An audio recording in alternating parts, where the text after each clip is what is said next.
Muy buenos días. Hoy es 3 de abril de 2014. Mi nombre es Miguel José Escobar Jiménez. Yo soy abogado y tengo maestría en criminología. Bien, el tema que voy a tratar es el relacionado con lo que se gesta en Colombia, hacia dónde va nuestra querida patria.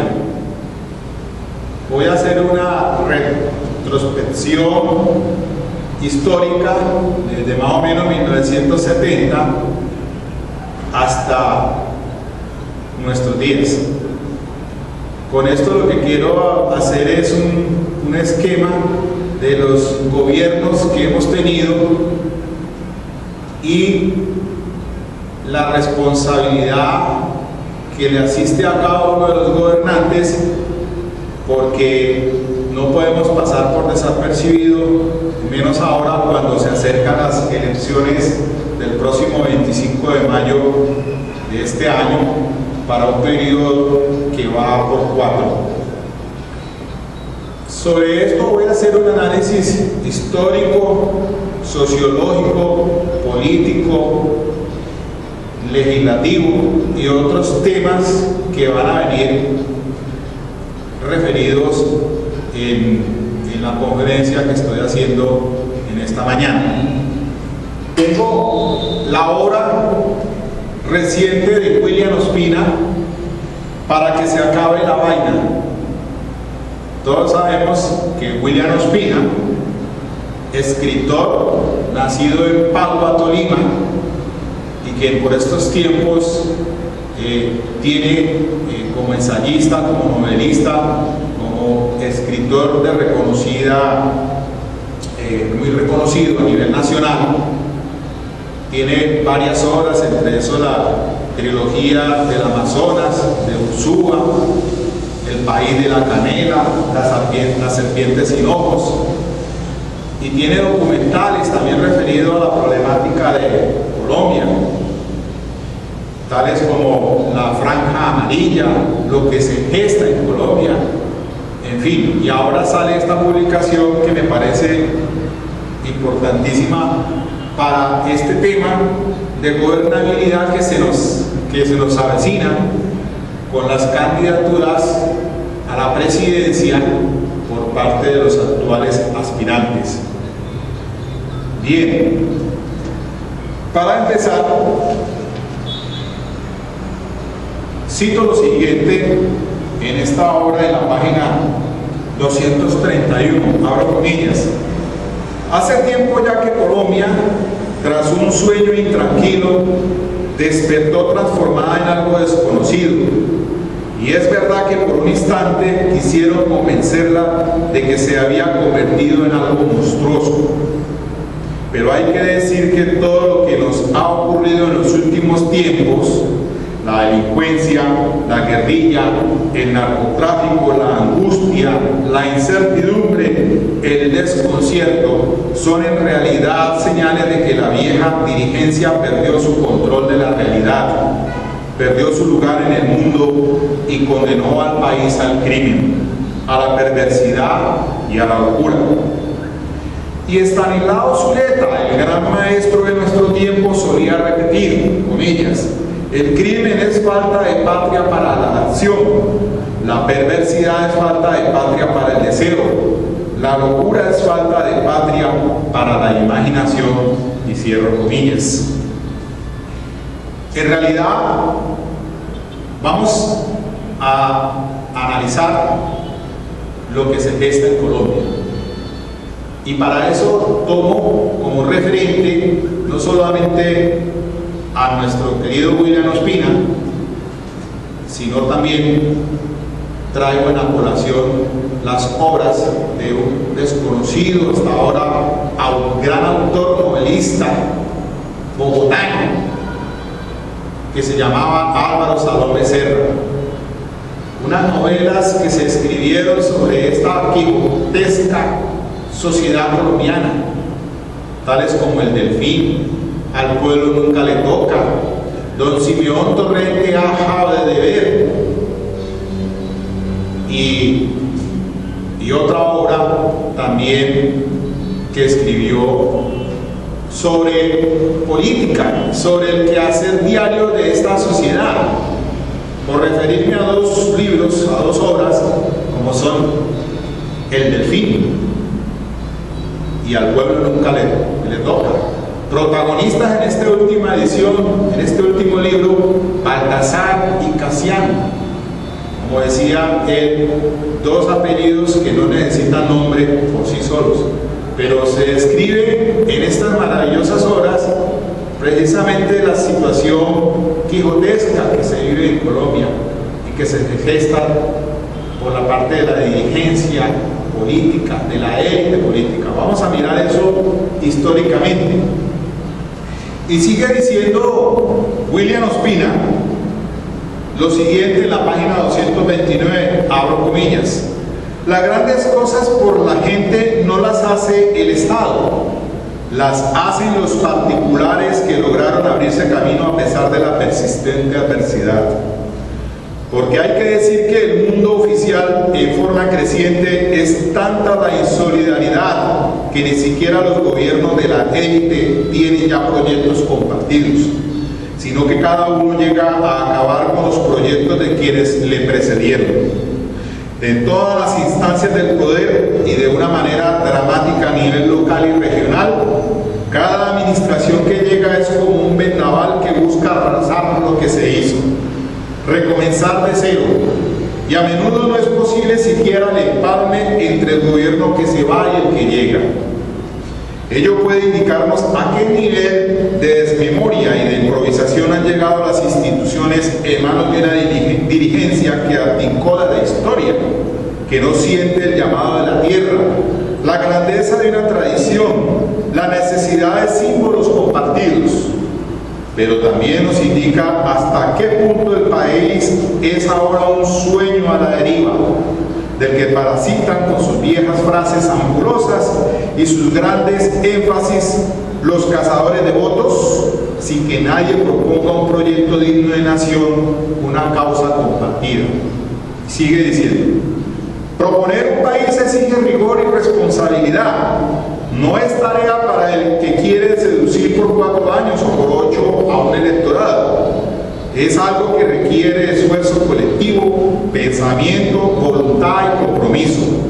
Exige estar por encima de los apetitos, y el Estado es el botín de quienes buscan a veces los recursos y a veces el poder, la embriaguez de decidir por los otros. A propósito de esta campaña electoral por la presidencia de la República, de lo que pasó ahorita en este mes de marzo, de las 9 de marzo, de las elecciones al Senado y a la Cámara de Representantes, de la posible evidencia a fraudes procesales.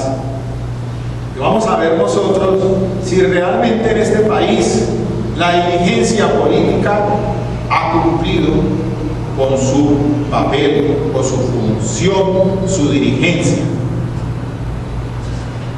Más adelante escribe William Ospina lo siguiente, página 234. Lo único que ha ocurrido es la confirmación de los viejos vicios de la élite colombiana y de los que ahora aspiran con sus mismos métodos a reemplazarla. Arrebatar tierras, hacer la guerra eterna, encontrar un culpable adecuado para todos los males, disputar el poder sin descanso, descalificar a los adversarios, hablar del país solo en términos inquisitoriales, sin grandeza y sin sueños, sin convocar nuevos protagonistas, otros talentos, otras soluciones. Y sigue diciendo en la página 235, abro comillas: tenemos que olvidar el viejo error de pensar que unos cuantos elegidos se encargarán de transformar el país y salvarnos de la adversidad. Colombia necesita un pueblo entero comprometido en su transformación. Necesita creer profundamente que el poder no está en una silla lejos del mundo, que el poder está en cada lugar, que hoy solo es posible construir una economía pensando en el lugar. Una economía cuya prioridad no sea lo que compran los Estados Unidos o Europa, sino lo que producen y consumen los hijos de Colombia. Cuya prioridad no sea cuánto cuesta un producto en el mercado mundial, sino cuánto trabajo crea al producirlo aquí, cuántos brazos emplea, cuánta estabilidad social nos brinda. ¿Acaso el final de esta guerra sea por fin el comienzo de ese país nuevo que tanto hemos esperado? Las jóvenes generaciones tienen que empeñarse en que eso ocurra, porque Colombia no puede perder otros 50 años en una guerra estéril. Y trágicamente es verdad lo que dijo García Márquez en su obra de 100 años de soledad, que los seres humanos, las estirpes condenadas a 100 años de soledad, no tendrán una segunda oportunidad sobre la tierra. Página 236, abro comillas. Colombia ya no está bajo el control de la vieja élite. Ella finge tenerlo todavía y dominarlo, pero solo está en condiciones de venderlo al mejor postor. Y nosotros no nos dejaremos vender. Y los nuevos poderes que se disputan en el Estado no han sido capaces de articular un discurso con el que puedan construir un país grande, un país verdadero. Construir el país que Colombia es capaz de ser, inventar y desplegar la vida generosa que todo colombiano merece, esos son los deberes de la Franja Amarilla. Y termina su obra en su página 237, abro comillas. Todavía la vieja dirigencia y los nuevos poderes que han crecido en las últimas décadas quisieran repartirse a Colombia. Y hasta sueñan con fanatizar de nuevo al país a favor de uno o del otro. Pero el país que intentaron por años contener en el lecho de Procusto habrá crecido demasiado para caber en la caja registradora de la vieja aristocracia, en la caja de vino de la nueva. Y entonces veremos si ellos están solos, decidiendo, como en los últimos 200 años, la suerte del país, o si hay alguien más que sea capaz de abrir cuando la historia llame a la puerta. Es cierto lo que dice William Ospina, y es que estamos a puertas de conmemorarse el 9 de abril de 1948 con la muerte del caudillo liberal Jorge Eliezer Gaitán, líder que quería cambiar esa corrupción, esa clase política estigmatizante y la falta de oportunidades al pueblo. Jorge Eliezer Gaitán, asesinado el 9 de abril de 1948. Y es que, hablando del mes de abril, también se conmemora la muerte vil y el asesinato de Carlos León Pizarro, quien, recordando para el año de 1990, después de que en marzo para ese año se habían dejado las armas en Santo Domingo, el M-19, después de que se había retornado a la vida civil, fue asesinado Carlos Pizarro. Haciendo memoria histórica, porque es que somos olvidadizos, somos un pueblo que nos suceden las cosas y las dejamos pasar. Cuando sucede el vil asesinato en las bananeras por la huelga que hacían los trabajadores de la Union Fruit Company, 1928, gobierno conservador de ese entonces, Miguel Abadía Méndez, y por orden de un general, asesinaron, cuenta la historia, más de 3.000 personas entre mujeres y niños que solamente pretendían era protestar por sus salarios, por sus necesidades primarias. Ese año de 1928 no se olvida jamás y lo recordamos en la lectura de 100 años de soledad de Gabriel García Márquez, recordando al Macón, a ese pueblo inhóspito en el cual se sucede y se deja sentada históricamente en esa parte del Magdalena cuando las bananeras estaban, las compañías eran las que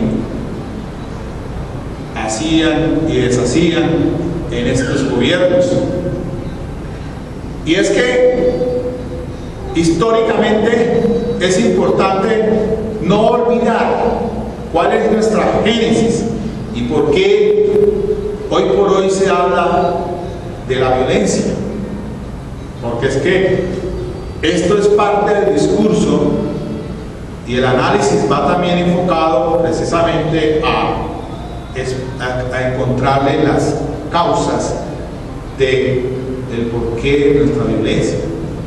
Y es que en ese punto, retomando a William Ospina en su obra Para que se acabe la vaina, cito textualmente lo siguiente, su página 233, abro comillas: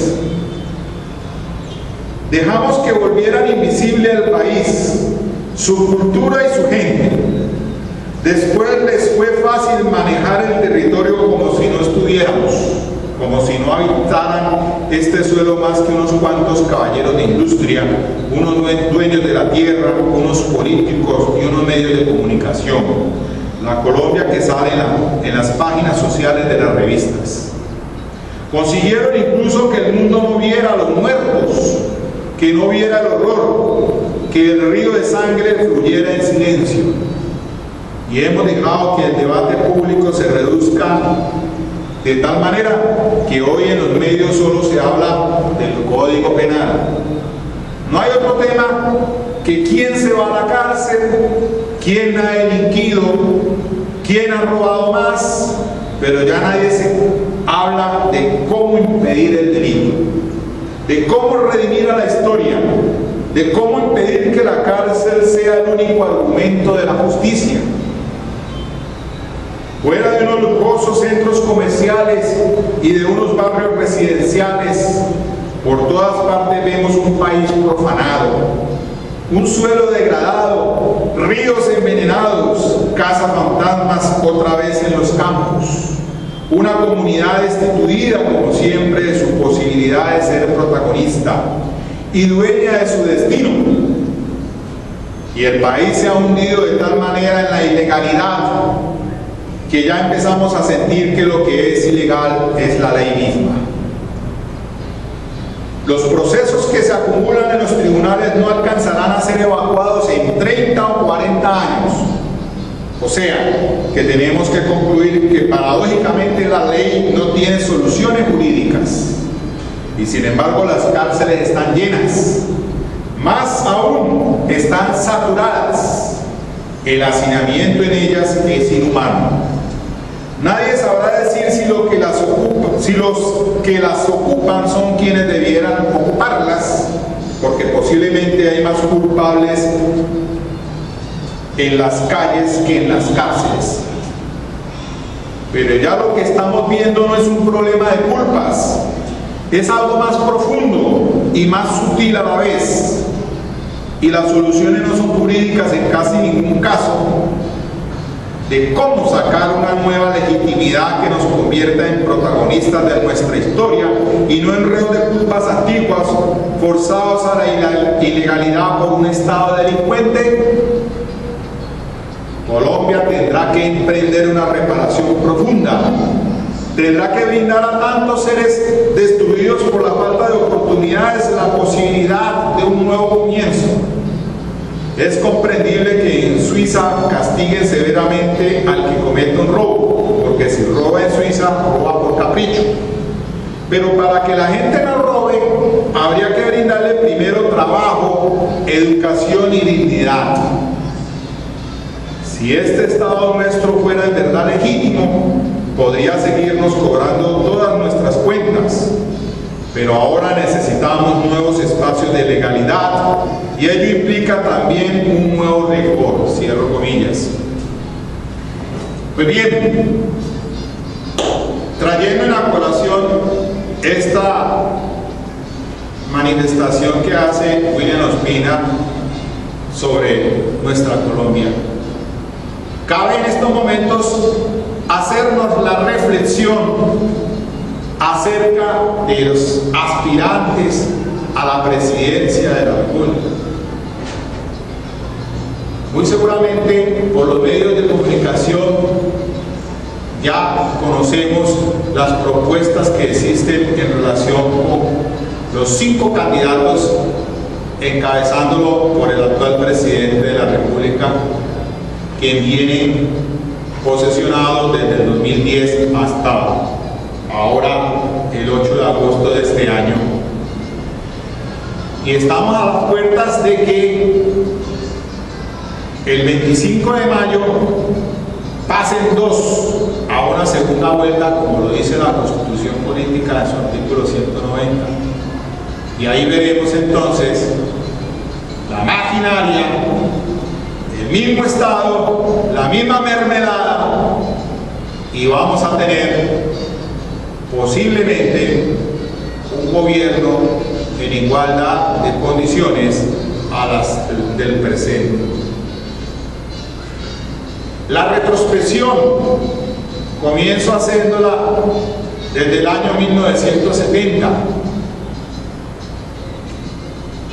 Haciendo memoria histórica, sabemos muy bien que en ese año de 1970 hubo fraude electoral. Y entonces Gustavo Rojas Pinilla y Misael Pastrana Borrero, entre los dos, pasó a las elecciones, ganó las elecciones, fue el Partido Conservador en manos de Misael Pastrana Borrero, que lo tuvimos del año 1970 hasta el 74. Y ese año fue de tal importancia porque un grupo de ideólogos, de profesionales, fueron los que surgieron en un movimiento político conocido como el M-19. En ese entonces, ese movimiento político que se creó se convirtió en un movimiento armado, el M-19, 1970. Tenemos que en el gobierno de Misael Pastrana surgió el asunto de la unidad de poder adquisitivo, el famoso PAC, del cual fue el descalabro económico para muchas personas que quisieron con ese sueño de obtener vivienda digna, y no en muchas oportunidades la banca los dejó en la completa ruina. Muchos de ellos, y que para nadie es desconocido, se suicidaron. Eso fue lo que generó ese famoso pacto en ese gobierno de Misael Pastrana Borrero. Pero bueno, pasemos entonces. Después viene 1974 a 1978 y asume la presidencia es Alfonso López Miquelsen. Después hubo de sucederlo Julio César Turbay Ayala hasta 1982. En 1980, esa década, 1980 a 1990, y quizás hasta el 2000, tuvimos, de lo que se da cuenta, por William Ospina en su obra, los desaciertos más grandes en este país, surgiendo manifestaciones criminales de toda índole, porque en ese entonces surgió el narcotráfico, surgió los problemas, después surgieron los problemas de paramilitarismo, y entonces tuvimos ese baño de sangre en este país con la complacencia de algunos gobernantes de ese entonces. Belisario Betancur estuvo de 1982 a 1986. ¿Qué recordamos de ese gobierno de Belisario Betancur frente a esta problemática? Belisario Betancur tuvo el desacierto en relación con la toma del Palacio de Justicia por parte de varios insurgentes del entonces M-19, quienes querían hacerle un juicio a ese gobernante,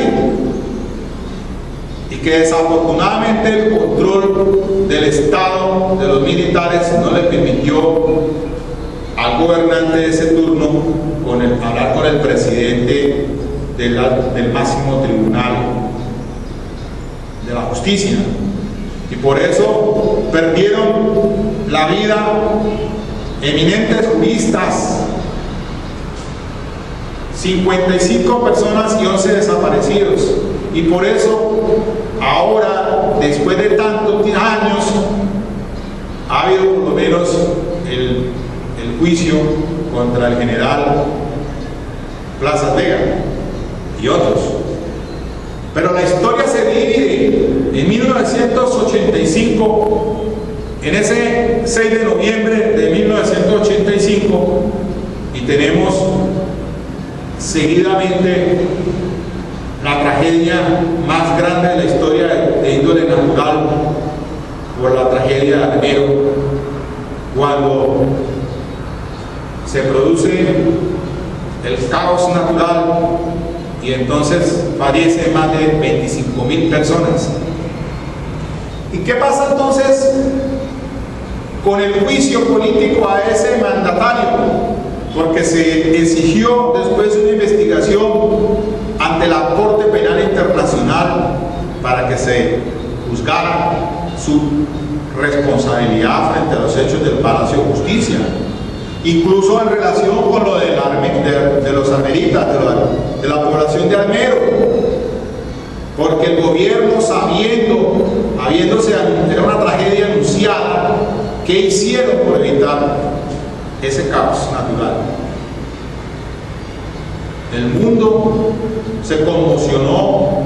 En ese entonces empezaron a darse las noticias nefastas en muchos factores, en muchos órdenes.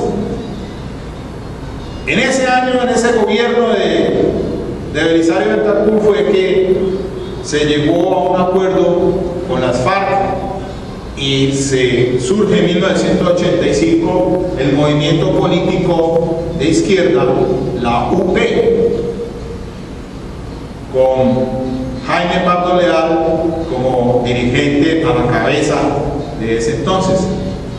Pero desafortunadamente se produce el asesinato de Jaime Pardo Leal en 1987. Ahí es cuando entonces Bernardo Jaramillo asume la presidencia del movimiento UP, pero con tan nefastas situaciones, porque los paramilitares que habían cogido fuerza, lo mismo los narcotraficantes de turno,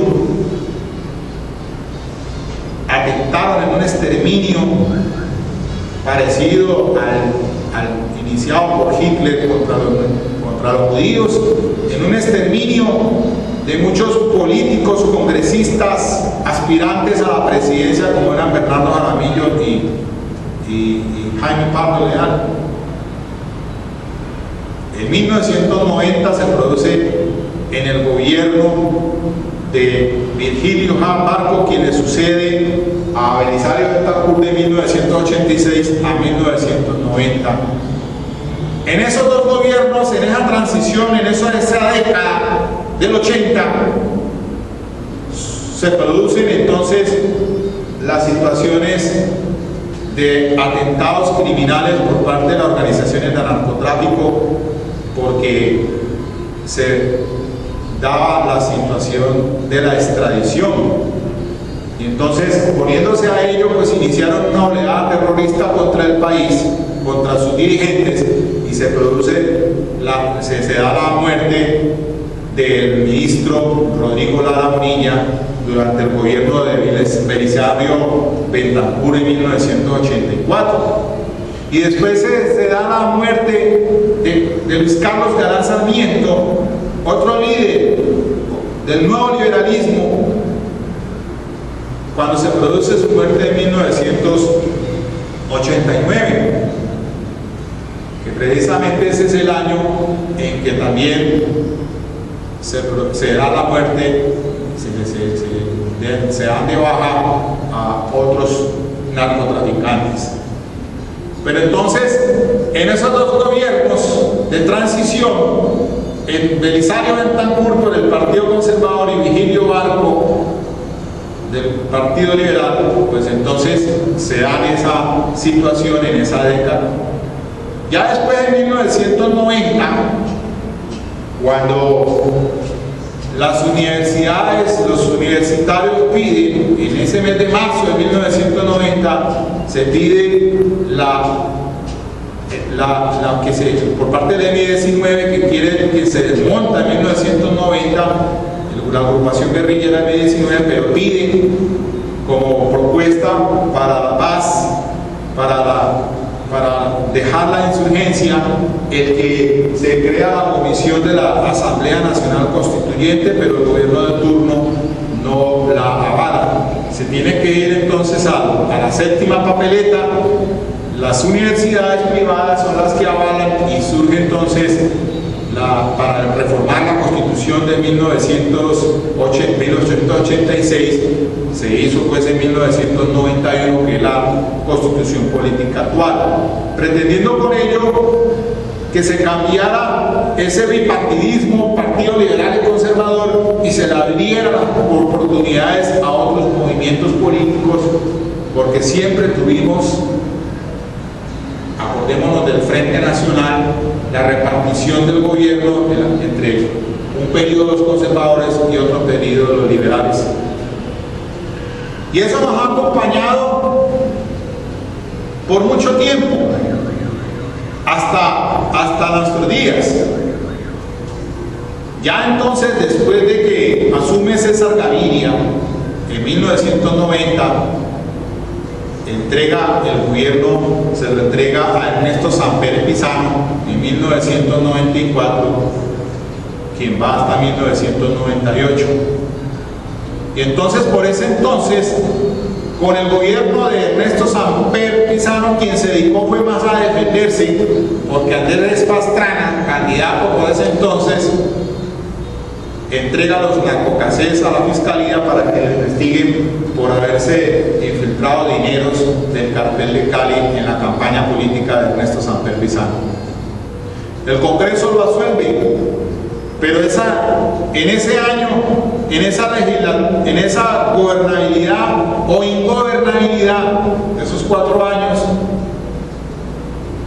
por lo menos se le abona que se haya surgido lo del CISBEN y las redes de solidaridad a personas de escasos recursos.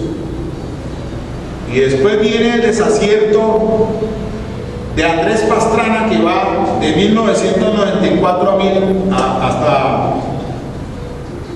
de 1998 hasta el 2002, porque Andrés Pastrana entonces cede territorio en el Caguán a fin de llegar a unos acuerdos de paz con la FARC.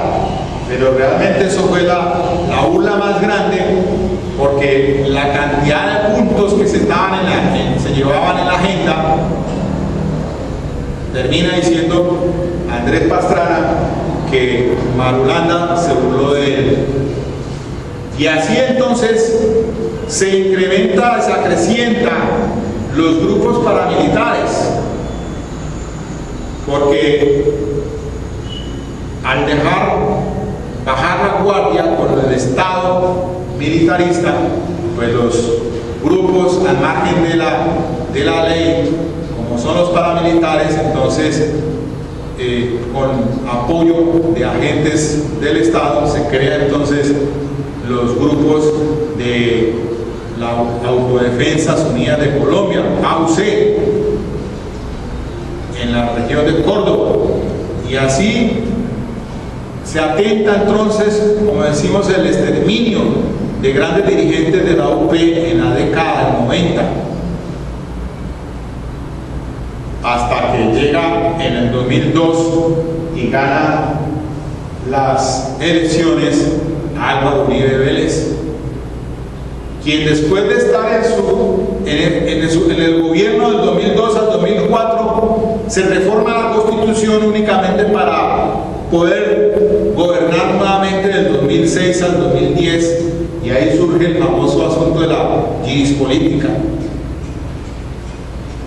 Las investigaciones no se hacen esperar, y en ese gobierno, dentro de los 8 años, más concretamente en el 2008, es que bajo el Ministerio de Defensa del actual presidente, es que se dan a luz pública los famosos falsos positivos. De hecho, crímenes de Estado, pero como el poder mediático de este país es desinformar y ocultar los ríos de sangre, ocultar situaciones tan graves que se presentan en nuestro querido país. Y entonces existen actualmente denuncias, no solamente ante la Corte Penal Internacional de Justicia, sino también ante instancias judiciales para que se investigue y se lleve a una investigación que se lleve a esclarecer qué fue lo que pasó, porque no podemos pasar por alto tan viles asesinatos que se cometieron con personas inocentes, víctimas del Estado ilegítimo, porque entonces eso lo que genera no es sino zozobra, y decimos nosotros al día de hoy, 2014, cuáles son los resultados de todas esas investigaciones penales que se tienen. Es una problemática social que no la hemos dimensionado, o por lo menos a la luz pública no se hacen las denuncias pertinentes. El asunto de la desaparición forzada. Hay tantas familias que sufren con este flagelo de la desaparición de sus seres queridos, y como se dice, no se sabe qué más grave sino no poder enterrar a su ser querido, un duelo al que se debe tener como mínimo el derecho por parte de un doliente, pero no saber si su ser querido está vivo o no está vivo. Pero como en este país, hacer esta clase de denuncias es labrarse una tumba.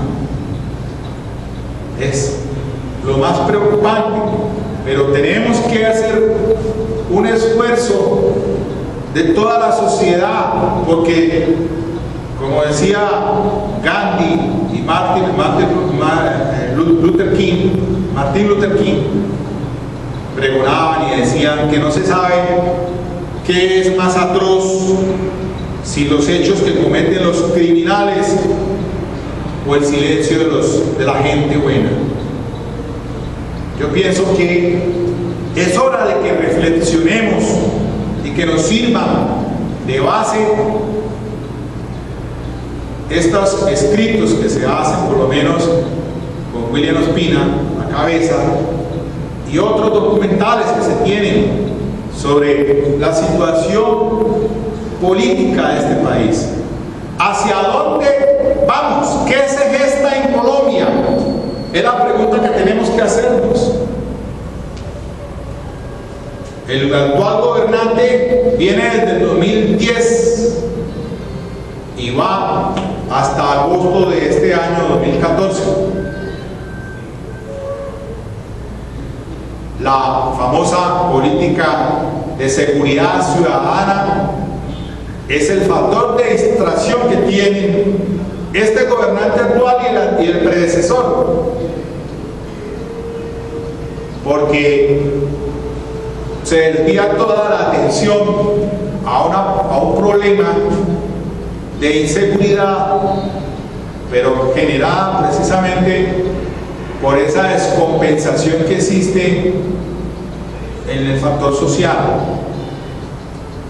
¿Qué pasa qué nos pasa en este país? ¿Dónde está la nueva dirigencia política? Los aspirantes de turno, sus probabilidades de llegar a la presidencia son menores.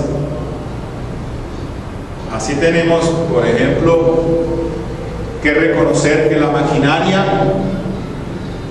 del actual gobernante está con el Cambio Radical, con el Partido Liberal, y son los delfines, como decía Álvaro Salón Becerra, Simón Gaviria, Carlos Galán. ¿Dónde está la nueva generación? ¿Por qué tenemos que vivir en 100 años de soledad? Ya llevamos 50. ¿Por qué esperar a nuestra nueva generación otros 50? Eso no lo vamos a alcanzar a ver nosotros, tal vez nuestros hijos. Pero hay que dejarles a nuestros hijos un país de oportunidades, no un país donde la gente se exilie. Ahí tenemos a Fernando Vallejo, otro gran escritor, exiliado en México. El mismo Gabriel García Márquez. E infinidad de intelectuales en este país. Este país tan hermoso, con 2 mares, con todos los recursos hídricos, con todas las oportunidades para que la gente en el campo, pero tenemos un problema de desplazamiento forzado, un problema ahora de restitución de tierras, pero con unos gobernantes de turno que no lo están cumpliendo, porque la Organización de Derechos Humanos y la Human Rights son los veedores que hacen dar cuenta de que realmente esa política no se está cumpliendo, la ley de restitución de tierras. Todas nuestras personas que fueron desplazados y ahora quieren regresar a sus tierras, pero encontramos problemas de toda índole porque la ley de tierras, de restitución de tierras, echa la ley, echa la trampa. Eso hay que denunciarlo públicamente. ¿Cuáles son entonces los proyectos que tienen los aspirantes del Partido Conservador, el Polo Democrático, el nuevo Centro Democrático? Y entonces se pregunta, y la Alianza Verde, que es otro movimiento, ¿qué oportunidades tendrán estas personas de llegar con unos proyectos claros a dirigir la presidencia de esta República? Les falta todavía mucho tiempo. La maquinaria hace que ceda el poder o continúe el que está de turno. Y así lo han denunciado, todo el mundo sabe muy bien el asunto de la mermelada, el fraude que se presentó en las electorales, que se ha presentado, la compra de votos. Para nadie eso es desconocido. Siguen los mismos medios de corrupción en este país para montar maquinarias. Maquinarias para montar el Senado, los representantes y el mismo presidente. Si recuerdo bien, con Belisario Betancur, la votación de ese entonces fue de 3 millones y pico, que fue una de las votaciones más altas de ese entonces. Después vino la de Uribe para el 2002, 7 millones y pico. Y después en el 2006, Manuel Santos con 9 millones de votantes. Y entonces tenemos una población apta para votar de 15 millones más o menos de hombres, 16 millones de mujeres. Pero normalmente votan 12 millones de personas más o menos. La invitación es que se haga con claridad una votación de acuerdo a su conciencia de qué es lo que se gesta en este país y hacia dónde es que va, porque no podemos seguir con los mismos y las mismas. Es una situación preocupante y lo decía muy bien William Ospina en su obra, tanto el factor político con las élites que entiendan de una vez por todas que no pueden continuar con las mismas. Los delfines, como decía lo dice en su obra Álvaro Salomé Serra, la casta política de la élite siempre gobernando, pero gobernando para sus intereses, porque al pueblo nunca le toca. Y entonces hacen campañas publicitarias, pero sabemos muy bien que ahora los 4 aspirantes a la candidatura están peleando por ocupar el segundo lugar a la segunda vuelta con Manuel Santos. ¿Y qué posibilidades habrá después de que haga la segunda vuelta 3 semanas después?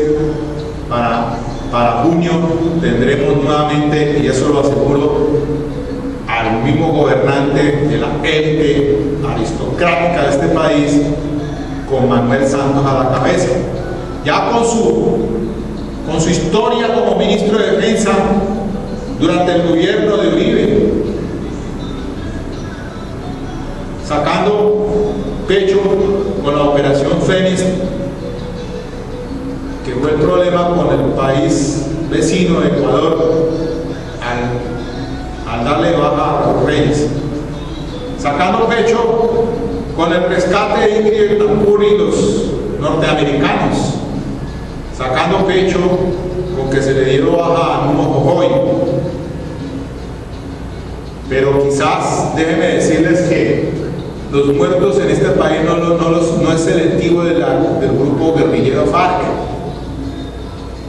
Si bien es cierto, existen estadísticas de delincuencia común, está desbordado el asunto de las BACRIM. La nueva generación de lo que tuvimos en los 90 y ahora 2000, y ahorita es hablando del 2010 para acá, los nuevos grupos de delincuencia criminal. Un papel muy comprometedor le corresponde al gobernante frente a esta situación que se está presentando a nivel país. Extorsiones, secuestros, desmembramientos de personas. Para muestra de un botón, Buenaventura. Y creemos que la solución es el aumento del pie de fuerza. ¿Por qué no miran el aspecto social, el factor social? Aquí somos mayoría gente buena. Unos cuantos es los que están gobernando con la ilegalidad. Es un problema que no podemos seguir 50 años más. Si ahora hay un acuerdo de paz en La Habana con la FARC, y si así es el que llegue o el que está, quiere sacar avante esta situación, pues tendremos que tener en cuenta el posconflicto que se avecina. Es un asunto que no queda allí nomás. Las fuerzas militares, habrá que examinar si ese plan de seguridad democrática, el plan de apoyo a las Fuerzas Armadas se sigue sosteniendo o si debe enfocarse en su papel constitucional a las fuerzas militares únicamente como soberanos frente a la situación de fronteras con otros países, no una problemática interna para la cual es la Policía Nacional.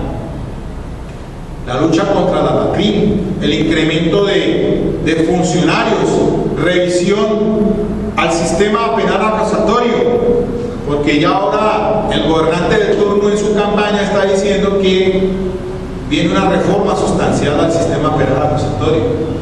Aquí me detengo en este punto. La ley 906 del 2004 tiene ya 10 años, 2 lustros, una década.